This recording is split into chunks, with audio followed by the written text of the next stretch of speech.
दावे केले, वेगवेगळ्या स्वरूपाचे एमओयू हजारो कोटींचे केले गेलेले आहेत, दावोसला असेल किंवा इतर ठिकाणी. आणि दुसऱ्या बाजूला हे वास्तव आहे महाराष्ट्रातील उद्योग जगताचं.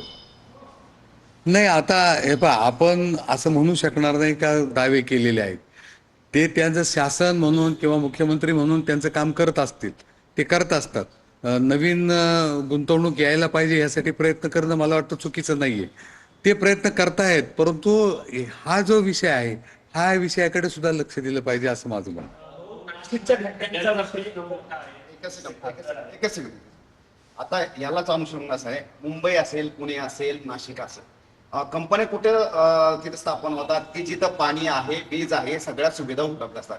या तिन्ही ठिकाणी सुपीक जमिनीपासून, पाणीपासून, विजेपासून, रस्तेपासून सगळ्या गोष्टी उपलब्ध करून दिलेल्या आहेत. तरी सुद्धा या कंपन्या बंद पडण्याचं मेन कारण काय आहे? कुठे नाही, आता कंपन्या बंद पडण्याचे कारण वेगवेगळे आहेत, परंतु जेव्हा कंपनी बंद पडते तेव्हा तो प्लॉट तसाच राहतो.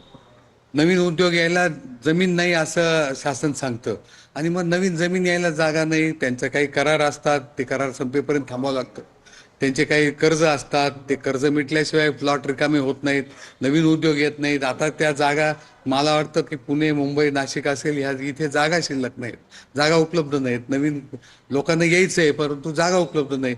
मग आपलं म्हणणं आहे की ज्या कंपन्या बंद पडलेल्या आहेत त्या जागा उपलब्ध करून त्यांचे लवकर लवकर सेटलमेंट करून त्या लवकरात लवकर नवीन जागे देऊन नवीन कंपन्या चालू व्हाव्यात यासाठी प्रयत्न केले पाहिजे. नाशिकच्या खड्ड्यांचा प्रश्न खरं तर खूप गंभीर असताना बघायला मिळतो. 17 तारखेला तुमच्या पक्षाकडनं मोर्चाही काढला जाणार आहे.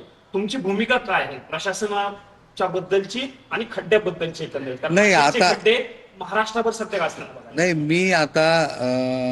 मी मागे 2 महिन्यापूर्वी सुद्धा एक महापालिकेत पत्र दिलं होतं की नाशिकचे रस्ते म्हणजे हे नांगरलेल्या जमिनीसारखे झालेले आहेत. परंतु त्यावेळी माझ्यावर खूप मोठी टीका झाली होती. परंतु आता सर्वसामान्य लोकांना त्याचा त्रास व्हायला लागला, आताशी ते लक्षात येतंय. मी माननीय मुख्यमंत्री महोदयांना सुद्धा पत्र दिलेलं आहे, मेल केलेला आहे. आणि हे काम करत असताना सिंहस्थाचं काम करणं आवश्यक आहे हे जरी खरं असलं तरी काहीतरी एक प्लॅन करून केलं पाहिजे की रोज